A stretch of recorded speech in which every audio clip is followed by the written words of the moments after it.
ये राम मंदिर पे बम फिकवा सकते हैं, किसी बीजेपी के नेता का कत्ल करा सकते हैं, कहीं दंगा करा सकते हैं। क़यामत यकीनन करीब आ गई है, खुमार अब तो मस्जिद में जाने लगे हैं। तो नरेंद्र मोदी गुरुद्वारे जा रहे हैं, क्यों जा रहे हैं?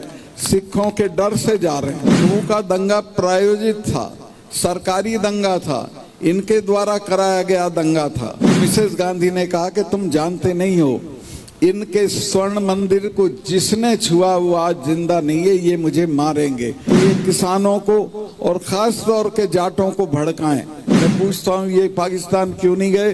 तो उन्होंने बताया कि इन्हें तो हम ट्रेन से उतार के लाए थे कि कहाँ जा रहे हो, यहीं रहो। सावधान रहना, चुनाव आने से पहले ये कोई ना कोई खुराफात करेंगे। हमारे वाले तो छठे महीने लाल किले पे चढ़े रहते हैं, चाहे आगरा पे या दिल्ली पे।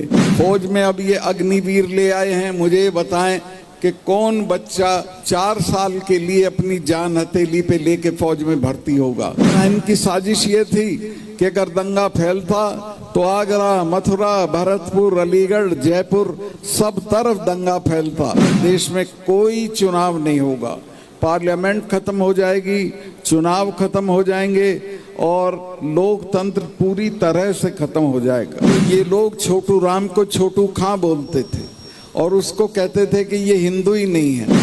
मैं माफ़ी चाहता हूँ, मेरे पैरों में बहुत दिक्कत है, मैं खड़े होकर बोल नहीं पा रहा हूँ, लेकिन मुझे उम्मीद है कि आप मेरी मजबूरी को समझेंगे और बर्दाश्त करेंगे।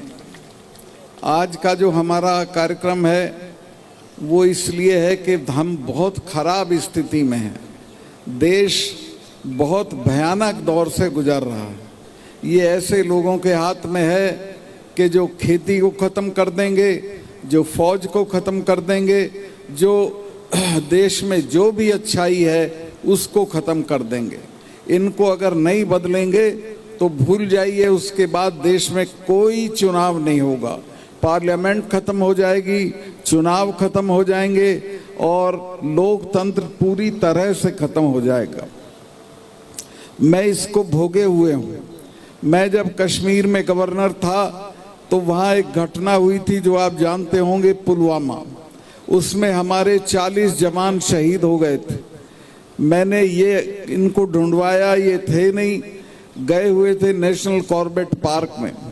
शाम को मैंने इनको बताया कि साहब इस तरह से हमारे जवान मारे गए हैं और उसमें हमारी भी गलती रही है। तो इन्होंने मुझे कहा नहीं चुप रहो, इस पे कुछ मत बोलो। मैं समझा शायद ये इसकी कुछ जांच करेंगे, और गलती ये रही थी कि उन्होंने, जवानों ने या सीआरपी ने 5 हवाई जहाज मांगे थे एक दिन के लिए। उससे वो आ जाते तो वो कारवां नहीं जाता और उनकी शहादत नहीं होती। 4 महीने तक उनकी एप्लीकेशन होम मिनिस्ट्री में पड़ी रही और आखिरकार उसको खारिज कर दिया। वो खारिज नहीं होती तो एक भी जवान की जान नहीं जाती। तो इन्होंने मुझे कहा नहीं चुप रहिए। इसके बाद 2 घंटे बाद मुझे national security adviser Ajit Doval का फ़ोन आया। वो मेरे साथ पढ़ते थे। उन्होंने कहा कि मलिक साहब आप इस पे चुप रहिए, आप सुना कहीं बोल दिए हैं किसी चैनल को कि हमारी भी गलती रही है, इस पे बिल्कुल चुप हो जाइए। तो मैं समझा कि कोई जांच करेंगे, लेकिन मुझे इस बात का अफसोस है कि आज तक पुलवामा कांड की कोई जांच नहीं हुई। उसका कौन जिम्मेवार था ये आज तक देश को पता नहीं चला है। और हुआ ये कि तीसरे दिन से ही उस मामले को राजनीतिक बना के वोट लेने की कोशिशें शुरू हो गईं। पुलवामा के नाम पे वोट मांगी गई। बहुत सी तकरीरें ऑन रिकॉर्ड हैं प्राइम मिनिस्टर की, जिसमें उन्होंने कहा कि ये जब वोट डालने जाओ तो पुलवामा के शहीदों को याद रखना। पुलवामा के शहीदों को लोगों ने तो याद रखा, लेकिन आपने नहीं रखा। आपने आज तक पता नहीं किया कि उनकी शहादत क्यों और कैसे हुई। तो ये बहुत खराब, बहुत खतरनाक, बहुत निर्दयी और बहुत दुष्ट लोग हैं। इनको हटाना आपका कर्तव्य है, आपका फर्ज है। एक बात मैं ये और कहना चाहता हूँ कि पुलवामा के अलावा जो भी जितने भी मामले इस देश में हैं, सबसे बड़ा है तो ये है कि मैं अभी गोदारा साहब ने मुझे याद दिला दिया, दिल्ली में मैंने एक प्रेस करके कहा कि सावधान रहना, चुनाव आने से ही ये कोई ना कोई खुराफात करेंगे। ये राम मंदिर पे बम फिकवा सकते हैं, किसी बीजेपी के नेता का कत्ल करा सकते हैं, कहीं दंगा करा सकते हैं। और मैंने बोला ही था कि तीसरे दिन नूह में दंगा हो गया, और नूह का दंगा प्रायोजित था, सरकारी दंगा था, इनके द्वारा कराया गया दंगा था। नूह के लोग, मेव लोग बिल्कुल कम्युनल नहीं हैं। और जैसा मौलवी साहब ने बताया कि भारत का इतिहास भरा पड़ा है उन घटनाओं से जिनसे साबित होता है कि मेव लोग आपके साथ मिल के रहने के आदी हैं। जब राणा सांगा की लड़ाई हुई बाबर से, उस लड़ाई में हसन खां मेवाती 12,000 लोगों को लेके लड़ा था, और सारे लोग उसके खप गए थे, खुद मर गया था, लेकिन उसने पीछे पैर नहीं उठाया था। बाबर नामा एक किताब है जो बाबर ने लिखी है, उसमें मैंने पढ़ा है, बाबर लिखता है कि मुझे तब तक चैन नहीं मिली जब तक मुझे ये पता नहीं चल लिया कि हसन खां मेवाती मारा गया। तो उनने शहादत दी, लेकिन राणा सांगा के साथ खड़े रह के दी। फिर अभी जब ये नूह का दंगा हुआ तो ये दंगे वाली जो ताकतें हैं, इन्होंने कोशिश की कि ये किसानों को और खास तौर के जाटों को भड़काएं। तो वहाँ अच्छी बात ये थी कि हमारे जो खाप के चौधरी थे उन्हें मालूम था कि इतिहास क्या है। इतिहास ये था कि जब चौधरी छोटू राम ने पंजाब में हुकूमत बनाई सर सिकंदर हयात खां के साथ मिलके, तो ये लोग छोटू राम को छोटू खां बोलते थे और उसको कहते थे कि ये हिंदू ही नहीं है। उस वक्त तैयब हुसैन साहब थे मेवों के नेता, उनके पिताजी चौधरी छोटू राम को लेके मेवात गए और वहां उनको 1 लाख आदमी की मीटिंग में रहबरे आजम की उपाधि दी, उनका सम्मान किया। तो हमारे लोगों ने कहा कि भाई नहीं, हमारा इनके साथ भाईचारा है, हम इनसे बिल्कुल नहीं लड़ेंगे। वरना इनकी साजिश ये थी कि अगर दंगा फैलता तो आगरा, मथुरा, भरतपुर, अलीगढ़, जयपुर सब तरफ दंगा फैलता। लेकिन ये अब भी कोशिश करेंगे। मैं आप लोगों से कहूँगा कि उसमें फंसने की बिल्कुल ज़रूरत नहीं है। आपस में मिलने की आदत डालिए, भाईचारे को बढ़ाइए और इस चीज़ को समझिए कि ये आपके हित में है। एक और बड़ी इनकी साजिश है और वो ये है कि ये जितना हिंदू मुस्लिम, जब भी कोई बात होगी तो ये हिंदू मुस्लिम करेंगे, उसमें मत पड़ना, कभी भी मत पड़ना। इसके अलावा किसी भी तरह आपको भड़काएंगे, उकसाएंगे, किसी तरह का झंझट करेंगे, उसमें पड़ने की ज़रूरत नहीं है। ये इनका इरादा है कि खेती को ख़त्म कर दें। ये जो 4 कानून थे, 3 कानून ये खेती को ख़त्म करने के लिए थे। फिर इनका इरादा है फौज को ख़त्म कर दें। फौज में अब ये अग्निवीर ले आए हैं। मुझे बताएं कि कौन बच्चा